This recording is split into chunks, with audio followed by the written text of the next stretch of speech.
You better leave us the hell alone. Yeah, we can do that. We get it. It's fine.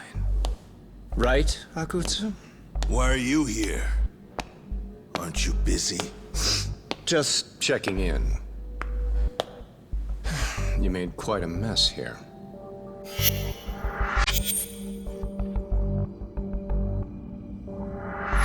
Tak, meet Soma. He's the leader of the RK. Yeah, I kinda figured. You keep saying we, but I don't think you know what's going on. You just gonna waltz in here and bark orders? Kaito-san turned down your offer, didn't he? And the other guy is Yagami from his own detective agency. Before that, he was an accomplished lawyer. Now he's with Kaito-san independently. It's my job to be running HQ, though. You shouldn't roll up unannounced. I'm supposed to leave you to your own devices? I do have to check in, at least to show my face. Got a cold? It's a dust allergy, actually. Tough thing to live with. And I used to catch hell for it in the Yakuza. Quit that infernal sniffling, they'd say. Yeah, that couldn't have been easy, man. I bet they would beat the shit out of you if you didn't blow your nose. You know it. I do wish we'd had the time to work together, Kaito-san. You as well, Yagami-san. It may feel like we're a small-time outfit in the immediate term, but RK will grow. We'll show you. But in the meantime, we'll leave the two of you be. Does that work? Finally, some sense. Best of luck with the growth. As the leader here, you need brains and brawn.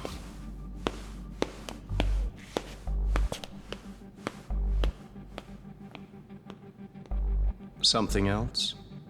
Your gang was out there searching for some guy in a picture. Well, how'd that hunt end up turning out? He was some kind of girls' bar manager, wasn't he? It sounded like he'd disappeared from Kamurocho more than a few years back. You have any luck tracking him down? We actually found that he's unfortunately dead. Likely murdered. Considering Kamurocho's reputation and the nature of his profession, I can't say I'm all that surprised. Got it. I guess I was just kinda curious. Always happy to oblige a detective.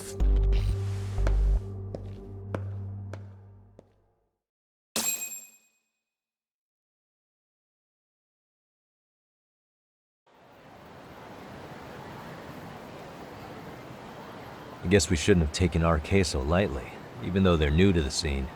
Yeah. Supposedly Soma's the one who spearheaded the campaign to scoop up all the ex-Tojo. Turns out he's teaching the next generation of thugs about protection money, loan sharking, mugging. He's like an unemployment agency for shitheads. They've got 50 full-time bodies so far, but if you include part-timers and other associates, they may be well over 2,000 strong. That's a lot. Even half that's a lot. The Yakuza left behind a gaping power vacuum in this town. Even if it wasn't RK, someone else would have swooped in. So much for peace and quiet in Kamurocho, huh? Saori-san's calling. Hello? It's Shirosaki. Sorry for the wait. I found our file on Ehara's victim. Ah, Mamiya-san, right? Yui Mamiya? Yes, she lives with her family in East Ikebukuro. I'm about to make a quick house call. Awesome. Then I'll be right over. Good. See you sooner than later, I hope. I caught all that. You go on ahead, Doc. This one's outside my area of expertise. Okay. I'll head back to the office when I'm done.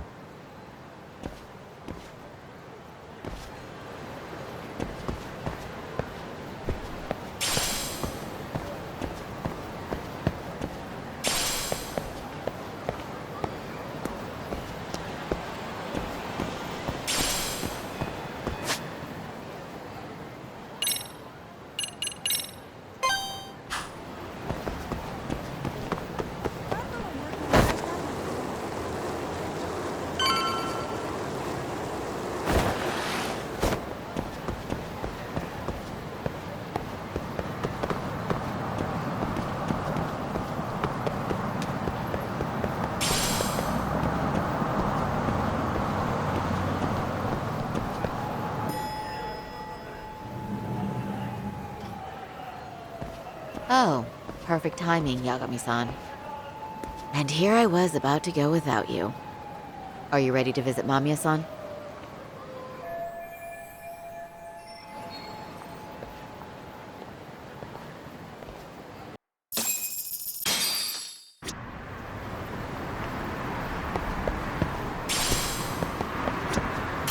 Well, the best we can hope for is that she'll hear us out.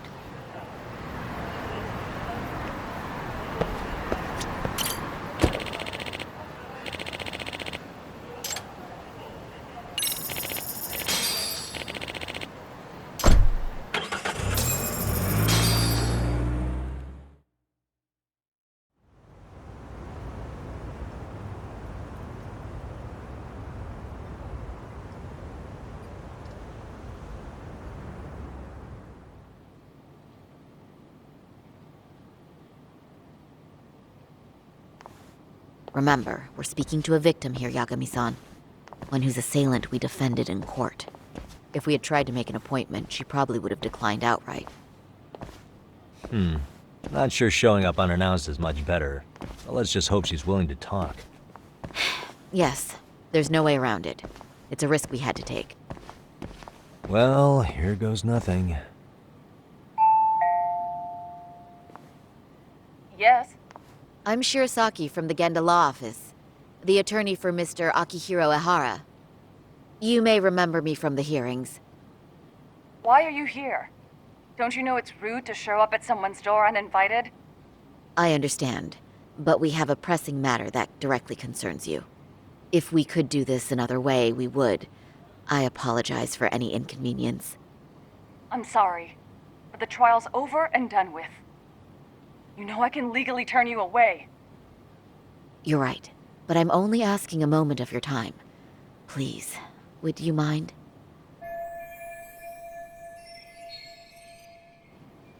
I don't have time for this. I'm going to have to ask you to leave. Wait, before you do that. Sorry to butt in. I'm Yagami, a detective helping Saori here out. And?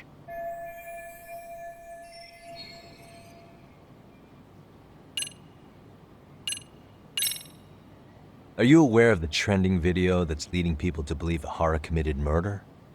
Thing is, the victim was confirmed to be alive in Yokohama until the morning of your own incident. And since Ehara was on the train with you, they're ruling him out as a murder suspect. So, what is it you're getting at? Just trying to ensure you're in the clear from any of that unfortunate business. If we could do this now, we'd never bother you again. All we need is 10 minutes of your time. How absurd. We're only trying to help, but if later would work better for you, we could always come back another time. With our supervisor, of course. That visit would probably be more formal. There'd be paperwork, audio tapes, you know the drill. You'll want to clear your schedule. I really don't have time for any of that. No, I understand, and it's entirely our fault. We thought we'd do this casually, but we really should have been more by the book. But it is a murder case, so we do have to make sure our paperwork is in order here. Now, would you prefer to schedule a date to accommodate a more formal interview? You said 10 minutes if we do it now, right? We'll make it as painless as possible. All right. Hold on. We really do appreciate it. Well, I'm impressed. I'm also not sure I should trust a word you say ever again. Really? I did get us in the door, didn't I? I'm joking. I do appreciate the help. Now let's not screw this up. This is likely the only conversation we'll have with Mamiya-san.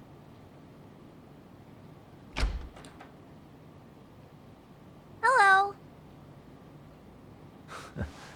Hi there. Hi. Again, we apologize for the intrusion. Let's just get this over with already.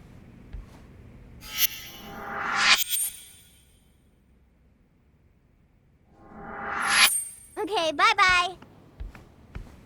We'll make this quick.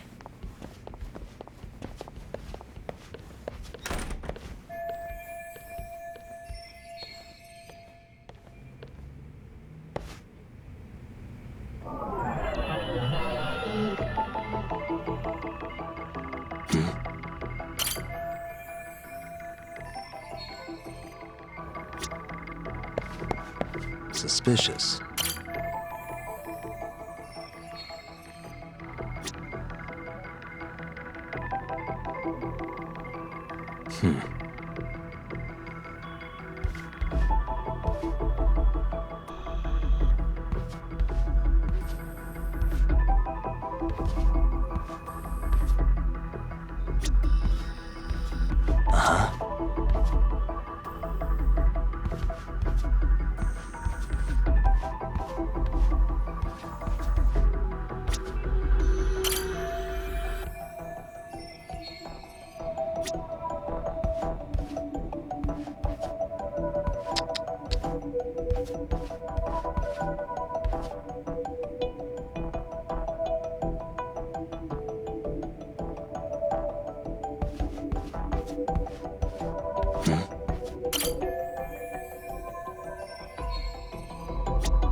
Hey, what the?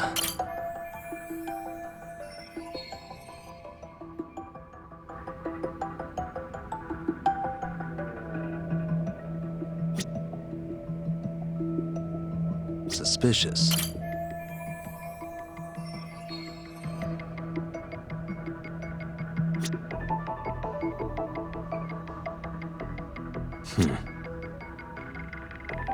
Hey. Suspicious. Hey. Suspicious.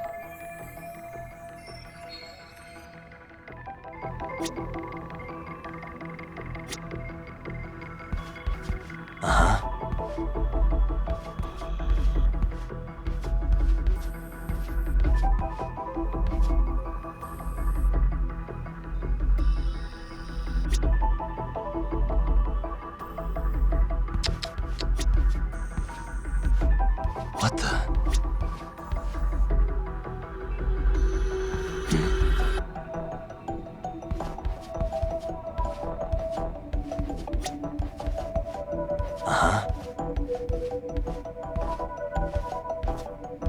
Suspicious.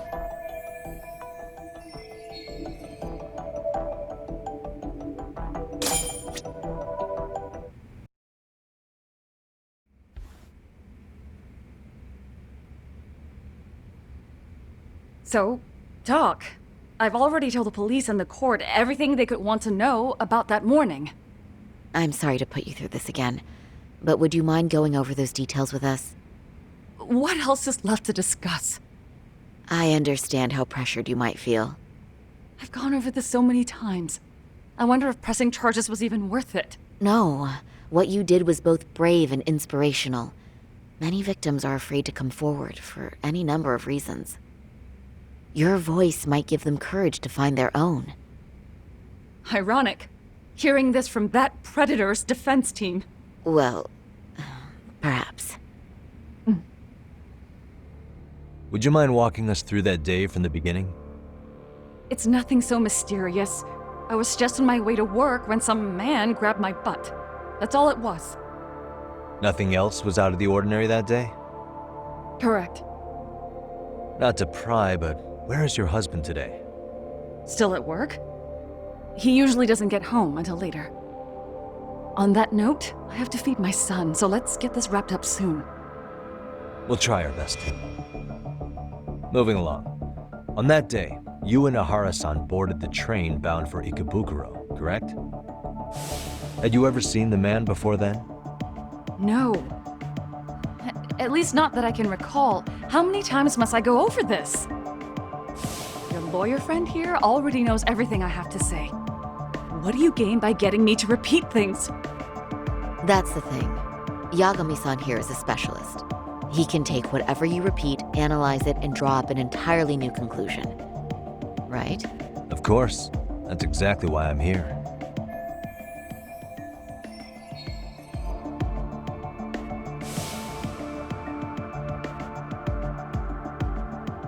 In the security footage as you stepped onto the train, it looks like Ehara-san stepped right behind you. Were you aware of his presence at this point? I was. It felt like someone kept pushing up against me with no sense of personal boundaries. I remember second-guessing myself at the time, thinking it was normal for the train to be that packed. Then the train took off while you were stuck in that situation. Yes. And then I felt the back of his hand against me. It kept getting worse from there, to the point where he went under my skirt. And the pig had the nerve to write it off as an accidental brush on a crowded train. But that kind of touch wasn't accidental. He even grabbed at me. Truly awful. And I do sympathize. I've also had to turn in an abuser like that. Personally speaking, some men can't wait to debase themselves at the first opportunity. Why would you say that and look at me? I just stood there, frozen. I couldn't see who was touching me. I had no idea what to do. I wanted to scream. But what if he just played it off? So I decided I would bear it till the next station. Are you okay, Mommy? I'm fine, sweetie. We're just having a bit of grown-up talk. Are you hungry? Uh-huh. Then go read your book and wait over there for Mommy. We're almost done.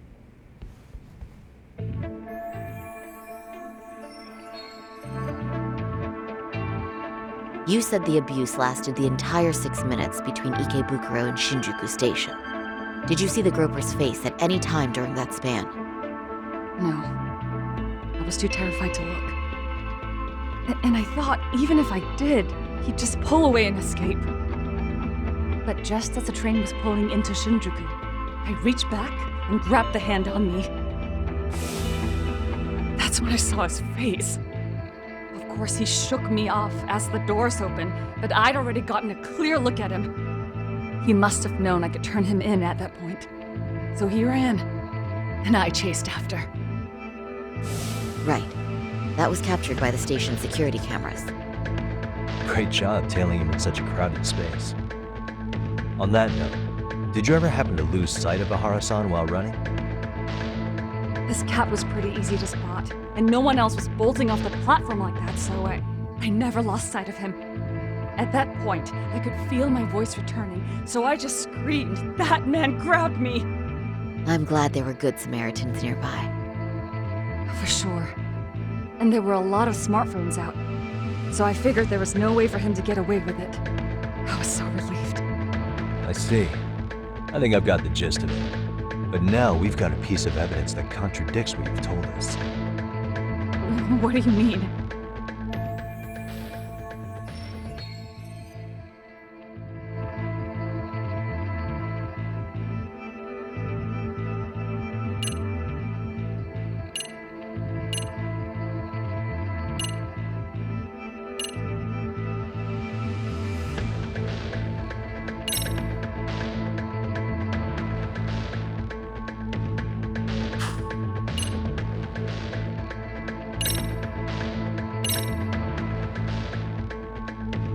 Despite what we just went over, wouldn't you say this contradicts your account of the incident? I'm not sure what you mean. Did I say something odd? No, Yagami-san is currently the odd one here. Oh, shoot. Yeah, that wasn't what I had in mind at all. If you'll allow me to rephrase.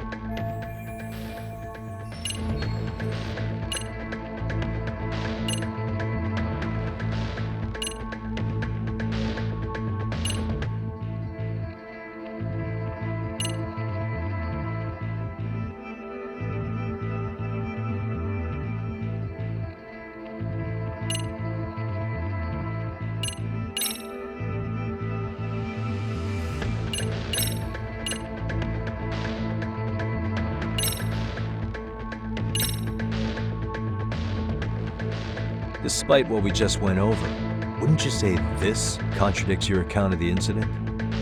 I'm not sure what you mean. Did I say something odd? No, Yagami-san is currently the odd one here. Oh, shoot. Yeah, that wasn't what I had in mind at all. If you'll allow me to rephrase.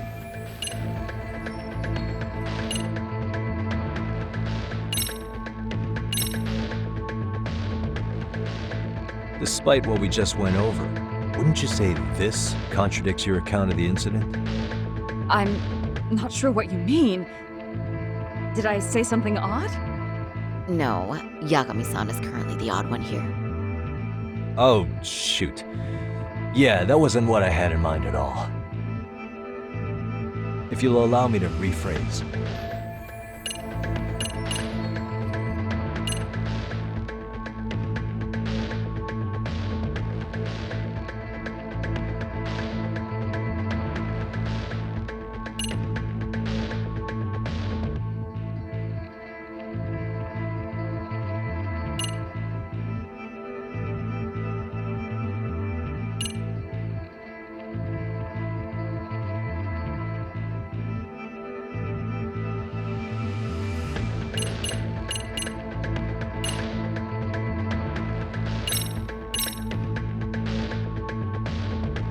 Despite what we just went over, wouldn't you say this contradicts your account of the incident? I'm not sure what you mean. Did I say something odd? No, Yagami-san is currently the odd one here. Oh, shoot. Yeah, that wasn't what I had in mind at all. If you'll allow me to rephrase.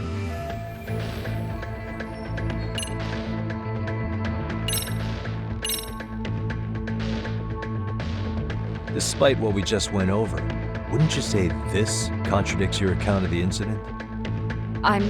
No. Oh, shoot. If you'll allow me to rephrase.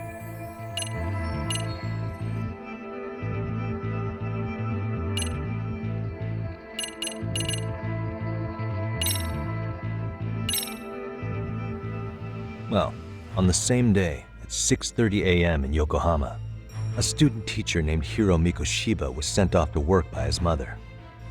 But he was soon abducted near his home, only to be found dead much later in Ijincho. Is that... According to the video, Ehara-san here is the murderer. what? He killed Mikoshiba in cold blood to get vengeance for his bullied son. His kid was about to graduate high school, but instead, he took his own life. So Ehara took it upon himself to punish his son's tormentor. That's awful. But now we come back to the issue here. If this footage is authentic, then Ehara-san couldn't have been your assailant. The victim's estimated time of death and Ehara-san's time of arrival in Tokyo simply don't allow for it. It's just not possible for someone to make that commute. But there's the flip side. If Ehara-san was in fact your assailant, it would mean this murder footage is a fabrication. I don't know what you expect me to say after all this. Right? Now you know how we're feeling. That's why we came to see if you had any leads for us. So that's what this is about. After hearing your story, I have no doubt you endured a lot that day. Which would obviously mean that murder video was faked. Then, who shared that video? And why? Wish I knew. Based on the quality, something this convincing would need quite a budget. Whether it's CG on top of real murder footage, or just a rock-solid AI creation, no way it was cheap. So why go through all this effort to fake a murder? Who would benefit from it? But I have to say, I feel much closer to piecing this puzzle together with your help today. Thank you very much for your time. Yes, and rest assured this will be the last time you see us. Our apologies for the unexpected visit. And for dredging up unpleasant memories. It's fine. So long as this is really the end of it all.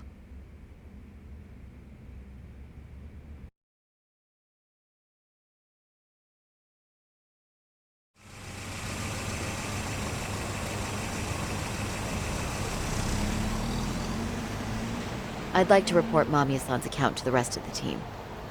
Can I count on you to be there? Sure. Let me give Kaito-san a heads up. All right, and I'll see you there.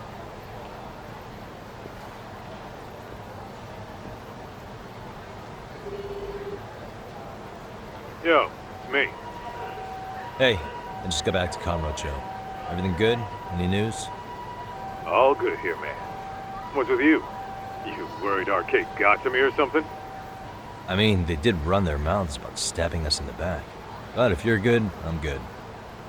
Anyway, I'm heading to Genda so Saori-san and I can go over what we learned from Mamiya. You're the boss. As for me, I'm calling it a day. You do that.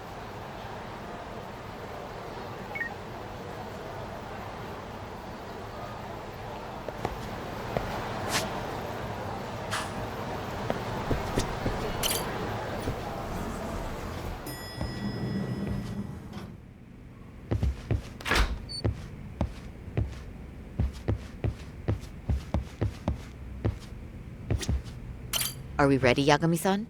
Let's start with our visit to Mamiya-san, if that sounds reasonable to you. Yeah, let's start there. So, the victim's story is completely in line with her court testimony, huh? That's correct. There wasn't anything new to pick up. Unfortunately. In which case, should we look into the murder video instead? Like, figure out how they made it? Let's not get ahead of ourselves here. Whether that tape's fake or real, someone had to put it online, right? Do we have any theories on who that might be? Well, the footage showed enough of the surroundings to make the crime scene clear. As somebody who's been there, I can confirm that the blood splotches match what you see in the footage. Which means...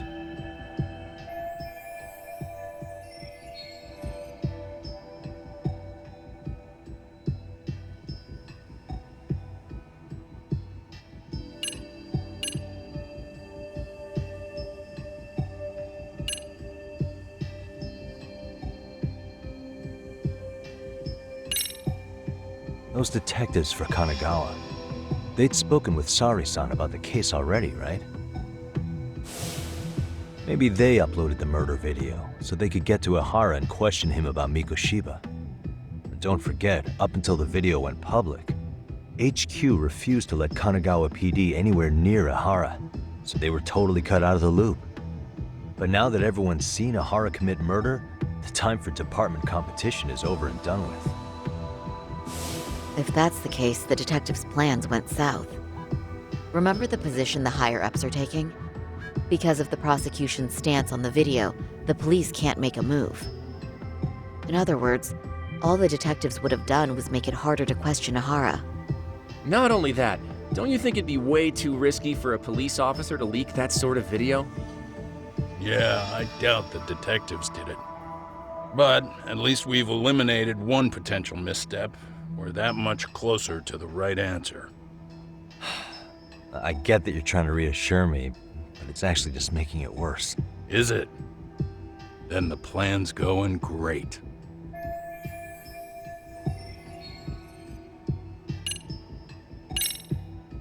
That prosecutor in charge of the harassment case, Takano, was it? He posted Mikoshiba's murder footage online to ruin Ehara's reputation. Why would he need to ruin him? He was already convicted as a sex offender.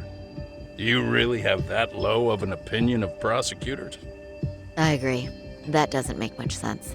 Yeah, I don't think it makes any sense at all. Of course it doesn't. I was just testing you guys. Good to know you're still keeping up. Hey, this isn't the time for your shenanigans. You get a yellow card for that one. The murderer's accomplices have to be the ones who posted it for him. Yeah, I can't see it any other way. I also agree with Yagami-san. But in that case, what would their motive be? Maybe they wanted to make a mockery of the police, or even the whole system. Huh? We know Ehara got himself convicted for groping, so he'd have an alibi for Mikoshiba's killing. But then, his conspirators turned it around by uploading the murder video online. Almost as if to say, look how he got away with it. I see. Yeah, that does make it sound like he's taunting them. That's well and good, but I'd like to shift gears. Let's talk about the actual fabrication of the video. How does one go about that? Well, for example, the true culprit would be taped murdering Mikoshiba. Then Ehara's face would be copied and blended onto the killers. That's how they'd approach it in a Hollywood movie. But then, wouldn't you be able to see traces of it being faked? Tsukumo-san reported that he's found nothing of the sort in his analysis. We've been down this road before. If we take the stance that the footage is fabricated, we have absolutely nothing to work with. Then let's tackle this from the stance that the video's actually real. If that's the case, there has to be a flaw in the groping issue. I think we've collected enough evidence to find it too. So, what does this do for us? Once Ehara entered the Ikebukuro gates at 7:43 a.m. and stepped onto the platform, he was continuously monitored on camera.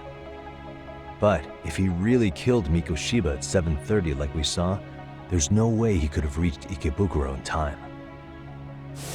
That would mean the person in the footage isn't Ehara, but an impersonator. So that's not really him? Yeah. He's got the sunglasses and hat to help sell the disguise. Wait, if that's the case, after murdering Mikoshiba, wouldn't Ehara have to swap places with the stand-in sometime before being detained? But we didn't see any opportunity for that. Multiple cameras saw Ehara move right up to Mamiya-san as they board the train in Ikebukuro. And the onboard camera recorded them for the entire commute. Not only was the act caught on tape, but his failed escape from the scene was recorded as well. Ultimately, Ehara was pinned down before leaving Mamiya-san's sight, so she had an eye on him the whole time. Right. So the current belief is that Ehara was caught on camera the entire time he was at the station. But wait, that's not entirely accurate, is it? Huh?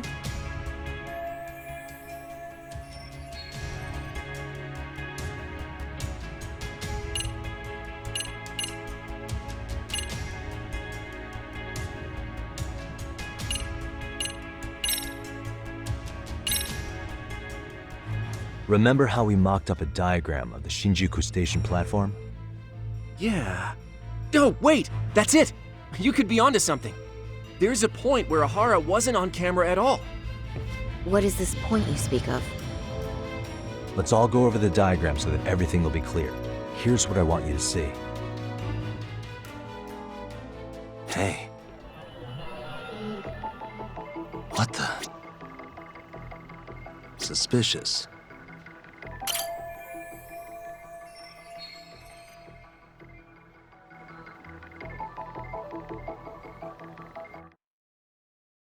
It's very brief, but there's a moment where Ehara and Mamiya-san can't be seen by the security cameras. The dotted lines on the arrow represent the camera's blind spot. It does appear so. So you're saying this is where the groper, the fake Ehara, traded places with the real one? Can't say it's impossible, right? Right. Except if that actually happened, Mamiya-san would have been right behind them at the time. Could the two really swap places without her noticing? In a crowd like that, I think it's feasible. If that really was Ehara's plan, then I'd say he was being careless. Careless? How? Well, on the day of the incident, the station was packed for morning rush hour. That means there was no solid guarantee the assailant could make the switch. He could have been nailed by any random passerby before reaching the blind spot. Good point. Not only that, if Mamiya-san had called for help while the train was still moving, then the first Ehara would have been caught before even reaching the platform. Oh, I mean, yeah! Called it. Think about it, Yagami-san. Why would Ehara's accomplices meticulously plan out every last detail of this alibi, only to leave such a crucial component to chance, as Hoshino-kun pointed out? Oh, just doing my job. True. Good work, Hoshino-kun. In fact, I think that may back up my own take on it. Yeah? What if everything, including the appearance of leaving the plan to chance, was part of the plan? Can you expound on that? I'm saying I agree that such an airtight alibi wouldn't have allowed for contingencies. And that takes the question to another level. Just how far did they line up the pieces in advance to make the swap work? Are you saying there's more to it than we discussed? What did we miss?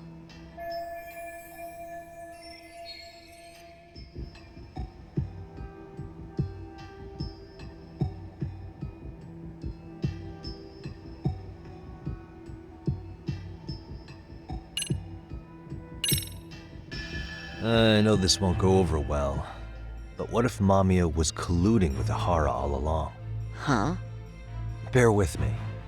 Let's say Mamiya was in on this and knew about the imposter in advance. If that's the case, the swap could happen right in front of her and no one but the three of them would know. You're saying the victim of a groping conspired with her assailant beforehand? That's ridiculous. Let me just say, I'm only trying to work out how a swap like that would be guaranteed to work. Now, if Ehara and his stand-in both know that Mamiya will pretend not to have seen them, they can trade places in the blind spot with impunity. Conversely, if Mamiya wasn't in on the plan, the idea of a swap would never work.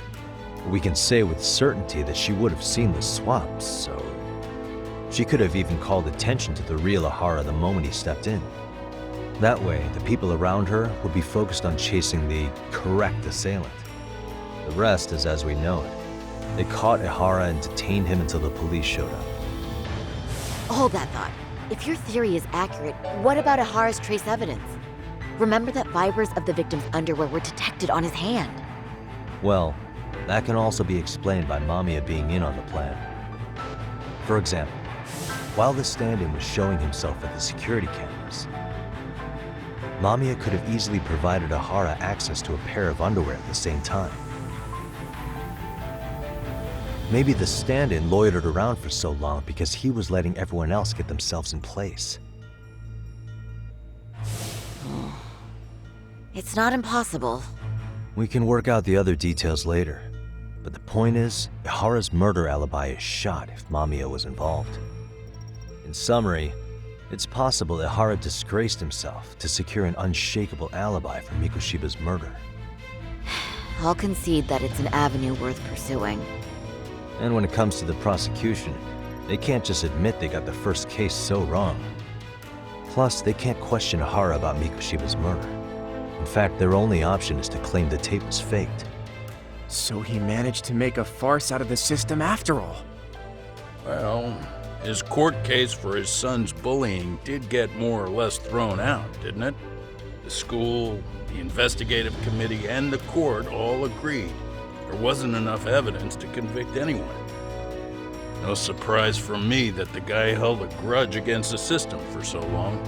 Hold on. Before we all decide on this. What's up? The obvious question to me is why would Mamiya be party to such a crime? She appears more than financially stable, and she's even raising a child. So why would she do something so enormously risky as helping establish a murder alibi? Yeah, I haven't gotten that far yet.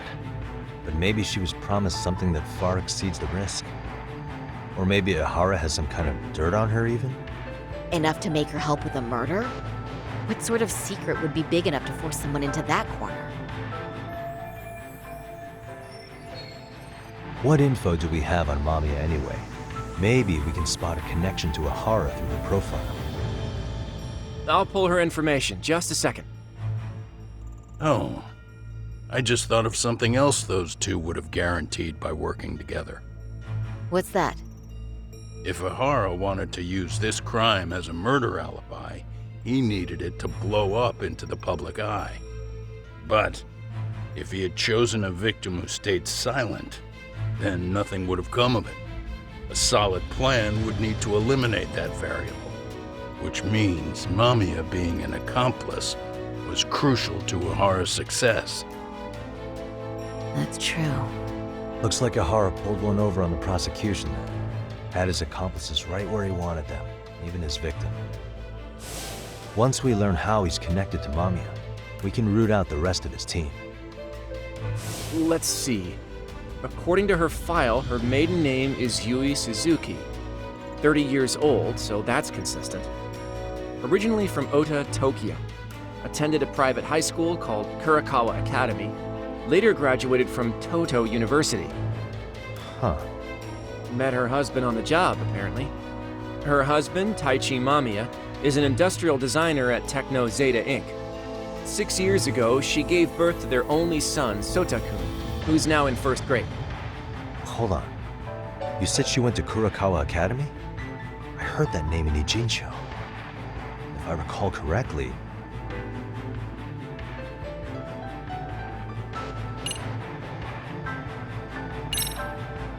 That's not where Tsukumo went, was it? Before, closing himself off to the world? Nah, Tsukumo-san studied remotely. He told me that when we were out having drinks one night. Wait. Tsukumo went out drinking with you? Yeah, we had fun. What did you guys even talk about? Hey, why am I getting grilled all of a sudden? I agree. This is nowhere near relevant. Yagami-san, what were you saying about Kurokawa Academy? Oh, right.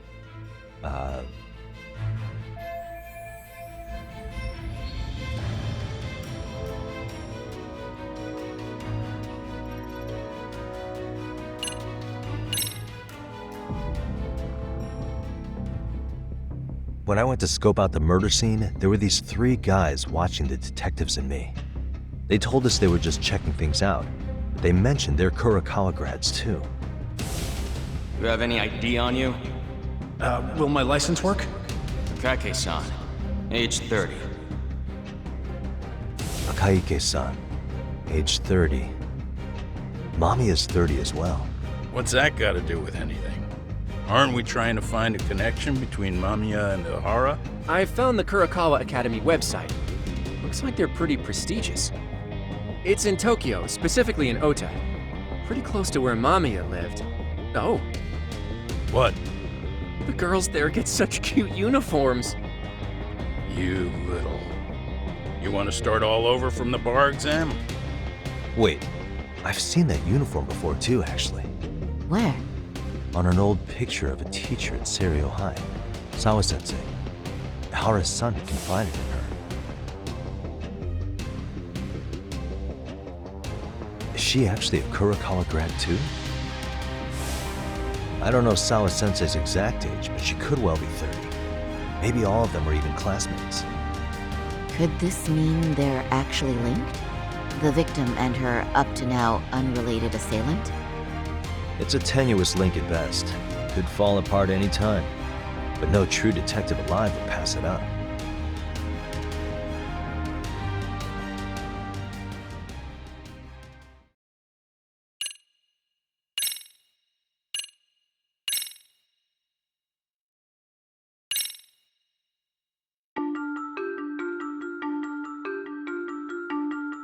A previously unseen link is established between the groper and the victim. Charting out their relationship is akin to tracing a spider's web. But with each false thread ruled out, only the improbable truth remains. Ehara orchestrated the groping as a diversion, and by tarnishing his name, he secures both an alibi and his ultimate revenge.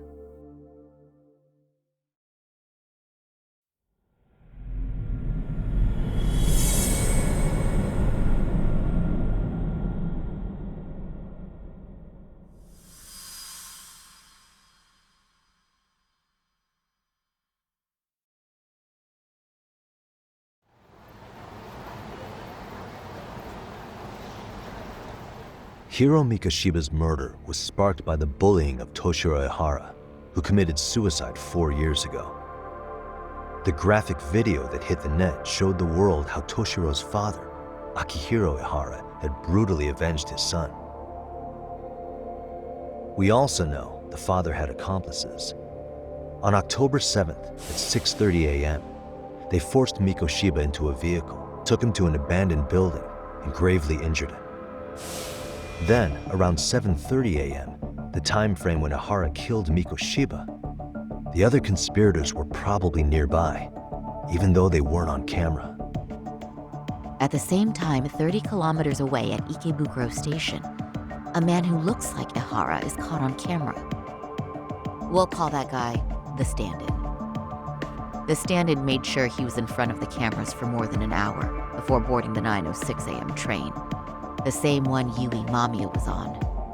After committing sexual battery on that train, he meets the real Ehara in the camera's blind spot, and they change places.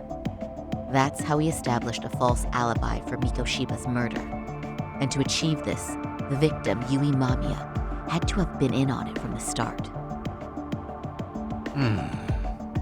Sure are a lot of people getting their hands dirty for Ehara. Mamiya, Ehara's stand-in on the train, the guys who kidnapped Mikoshiba. How did some troubled cop manage to recruit so many allies? Well, one person that comes to mind who might be the key to all this is Yoko Sawa. She's a teacher at Seiryo High. She was the only adult Toshiro-kun ever told about the bullying, and she supervised Mikoshiba as a teacher before he disappeared. On top of that, she's a Kurokawa Academy graduate, same as Mamiya. Those trespassers at the murder scene were also from Kurokawa. Since they're all about the same age, it's possible they were all classmates. So you're saying these classmates are also Ehara's murder accomplices? If we consider Yoko Sawa the central link, that's very possible. We do know that as a teacher, she felt deep remorse for Toshiro-kun's suicide. Maybe she recruited her old classmates to help Ehara take his revenge. Yeah, best not to rule that out. Though I'm hoping that's not the case. Why is that? It's just, she's a really good teacher. She's passionate, responsible. She's always putting the students first. I know she regrets the past, that a student died on her watch. And now another of her students, Mikoshiba, is found murdered. So if it turns out she's involved in that, I doubt I'll be able to trust my own judge of character ever again. Yagami. I'm going back to Ejinsho tomorrow. The plan is to bring up Mamiya's name to Sawa-sensei and see how she reacts. Until then, let's not jump to conclusions about her involvement. All right. Can I chime in real quick? I was looking into Kurokawa Academy and I stumbled across something that may be relevant. What's that? Well, it happened 13 years ago, but there was an attempted suicide. A third year jumped off the school's roof after being thoroughly humiliated.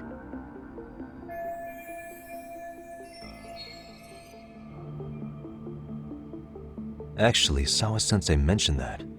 She said it was a boy in her class. Right, that's gotta be the same case then. The student's name was Mitsuru Kusamoto. He's 30 now, but still in a coma. Huh, and all that info's on the net?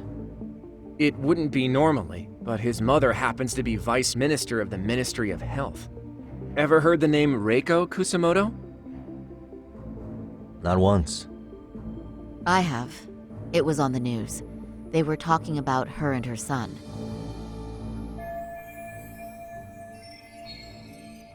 Well, do you remember the uproar in the health ministry when Vice Minister Ichinose got arrested? Apparently, his successor couldn't contain the resulting chaos, which is when Kusamoto-san got tapped to lead. They couldn't afford another criminal scandal, so her promotion was out of the blue. She was a safe choice, a veteran with tenure and experience. Not to mention, her son's tragedy made people see her as a more sympathetic figure. Very popular. She's kind of a new generation heroine, so to speak. Huh. Is any of that relevant to the case at hand, though? Who knows? But Reiko Kusamoto and Ehara both have children who were bullying victims. I don't think that's a connection we can afford to overlook, if you ask me. Okay, so Kusamoto's son. What exactly happened to him? Let's see. He was bullied by a fellow third year at his school, Shinya Kawai. The records say he harassed Mitsuru-kun every day, in and out of school. Well, one time he even stuffed dirty rags in his mouth. That's so cruel. Yeah, and the teacher was a real piece of work. Apparently he knew, but he just smirked and said, "Don't overdo it." Oh, I remember now. The media pounced on that one hard. If they were classmates, then both Sawa-sensei and Mamiya would know about this. And maybe because they couldn't save Mitsuru-kun, their guilt left them open to Ehara's persuasion. But to prove that, we'll have to hear from them directly. I'll talk to Sawa-sensei first thing tomorrow. That'd be helpful. In the meantime, I'll be working on Ehara's appeal. It's clear they missed something important in the trial, since Ehara is apparently innocent of sexual battery. Being that he was out committing murder at the time. What started as a simple harassment case sure has blown up big.